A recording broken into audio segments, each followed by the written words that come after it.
Aujourd'hui débute une série de vidéos portant sur le sondage que j'ai commencé à diffuser fin décembre 2022. Avant de vous présenter les réponses, je vais expliquer dans cette première vidéo ce qui m'a poussé à diffuser ce sondage. Je vais également donner quelques éléments sur la population qui a répondu au sondage.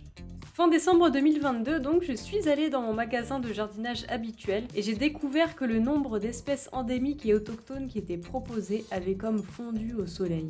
En revanche, il y avait une très grande variété de plantes ornementales exotiques de toutes sortes, et ça m'a vraiment intriguée de me rendre compte de ce décalage, sachant aussi combien la biodiversité calédonienne est d'une part importante, et d'autre part fragile, et donc stratégique à conserver dans les jardins calédoniens.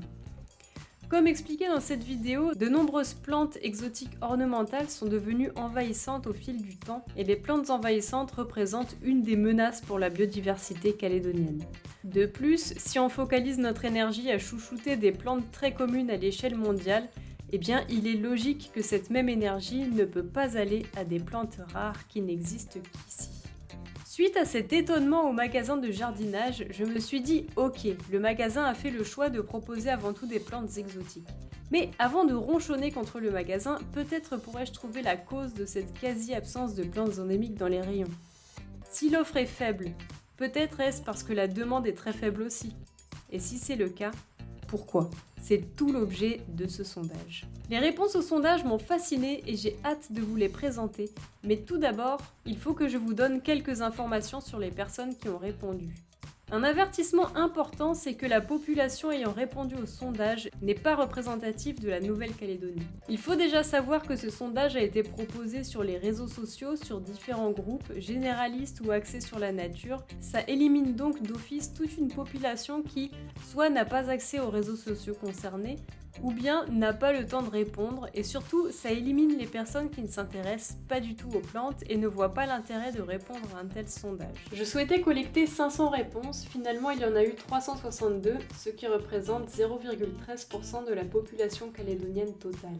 Le ratio homme-femme est assez déséquilibré puisque les personnes qui ont répondu comptaient 35% d'hommes seulement. La pyramide des âges se présente comme suit. La répartition par catégorie socio-professionnelle n'était pas représentative non plus, puisque les cadres notamment étaient surreprésentés. Le recensement de 2019 dénombrait 12 300 cadres, soit 4,5% de la population totale, alors que les cadres représentent presque 34,5% des personnes ayant répondu au sondage. Inversement, alors que les employés, les ouvrières et les ouvriers constituent environ la moitié des personnes actives de Nouvelle-Calédonie, ces populations cumulées ne sont représentées qu'à hauteur de 16% dans le sondage. Si vous voulez en savoir plus sur la démographie calédonienne, vous trouverez un lien utile en description. 23 communes sur 33 sont représentées avec la répartition suivante. Et enfin, voici le nombre d'années passées en Nouvelle-Calédonie par les personnes qui ont répondu. On voit qu'il y a 88% des personnes répondantes qui déclarent être sur le Caillou depuis 6 ans ou plus. Ensuite, attention, très importantes informations, 23,5% des personnes déclarent avoir un lien avec la biologie végétale via leurs études ou leur carrière. L'information n'était pas plus détaillée que cela, j'aurais dû scinder cette question en deux, mais ça veut déjà dire que presque un quart des personnes ayant répondu reconnaissent en savoir un minimum sur la biologie végétale. Aussi, sur une échelle de 1 à 5, plus de la moitié des personnes ont déclaré s'intéresser aux plantes avec un score de 4 ou 5. Une population vraiment représentative aurait à mon avis répondu plutôt 3, or la valeur 3 ne totalise que 31% des réponses. Et il y a très peu de 1 et de 2, le total des deux représentant moins de 13% des effectifs. Pour résumer, en moyenne, les personnes ayant répondu au sondage témoignent d'un intérêt assez prononcé pour les plantes, voire des connaissances supérieures à la moyenne sur les plantes.